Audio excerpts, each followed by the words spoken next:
Have you ever noticed how fast life can fall apart and how slowly it comes back together? This story is about a man who learned that the hard way in New York City. But what he did in those 47 days after losing his job, he never told anyone, not even his closest friend. It happened on a Thursday morning.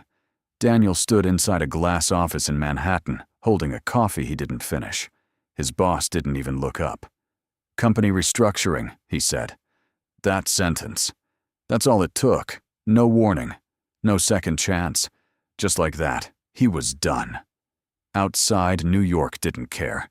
Taxis kept moving. People kept rushing. Laughter echoed from cafes.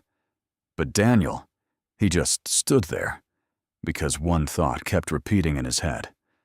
I still have rent due in 6 days. And that was the first problem. But not the worst one. His apartment wasn't really an apartment. It was a tiny rented room in Brooklyn. Thin walls, broken heater, window facing another brick wall. At night, he could hear his neighbor's TV louder than his own thoughts. And now, he had no job. Day 1, he said, "I'll find something fast."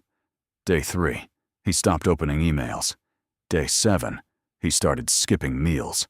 Not because he wanted to, because he had to choose. Food or subway fare.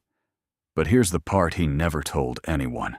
Every day at 2 p.m., he still left the apartment, even when he had nowhere to go. Where did he go? That's what even his closest friend didn't know.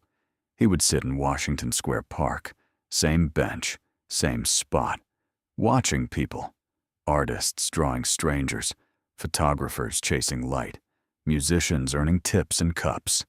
And every day, he thought the same thing. I wish I could do something like that, but I'm not that person.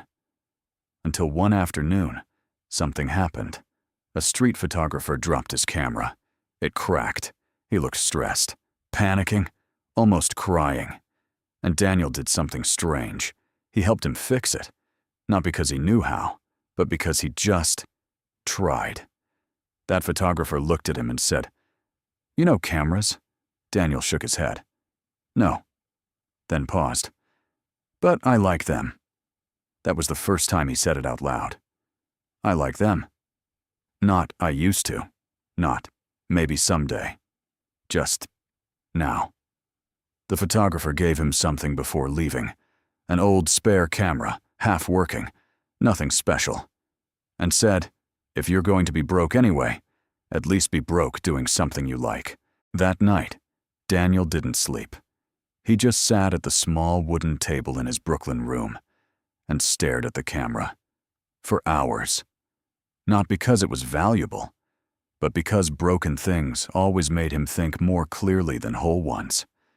At one point, he picked it up again, turned it over, opened the back carefully, and started doing something he had always done in life, not creating, fixing. Loose screw, dust in the lens, a slightly misaligned part, nothing professional, just instinct, just patience, just someone trying to make something work again. By morning, the camera turned on, not perfectly, but enough. For the first time, Daniel didn't feel like he was holding a broken object. He felt like he was holding a second chance. He went back outside, same New York, same noise. But something inside him had changed. Now he wasn't just walking, he was noticing. That day, he took his first real shot. A man standing outside a subway station, holding flowers he clearly couldn't afford, but still smiling like he had already won something invisible. Click. Then another. A taxi driver laughing with a stranger through an open window. Click. And another. Rain hitting neon signs in a way that made the whole street feel like it was breathing. By the time he went home, he had something like a collection. Not perfect photos, just moments. He opened them on his laptop and stopped. Something felt wrong. They looked normal, too normal, flat, forgettable, like the world hadn't agreed to look interesting that day. For a moment, doubt came back. Maybe this wasn't anything special. Maybe he just got lucky once. Then he opened editing software, not to change reality, but to reveal something hidden inside it. He started with the subway photo, darkened the edges slightly. So the man with flowers stood out more than the crowd behind him. Then the taxi shot. He adjusted the light inside the car, so the laughter didn't feel small anymore. It felt like it was escaping the frame. And the rain scene, he slowed the motion feel through editing tricks, so it looked like the whole street was suspended in a moment that didn't want to end. Nothing fake, no new objects, no false faces, just emotion pulled into focus. When he finished, he leaned back, stared at the screen, and whispered to himself, "I didn't take these pictures.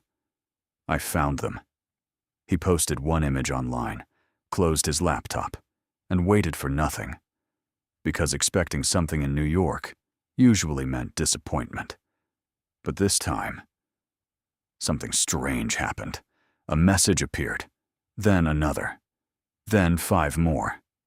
"This doesn't look real. This feels like a memory I've lived before." "Where is this?" Daniel frowned, because it was real. It was just seen differently. Then came a message that made him freeze, a small digital gallery in Manhattan. "We want to display your work." He stared at the screen, then laughed softly. Not because it was funny, but because it didn't feel like his life anymore. A week later, something unexpected happened.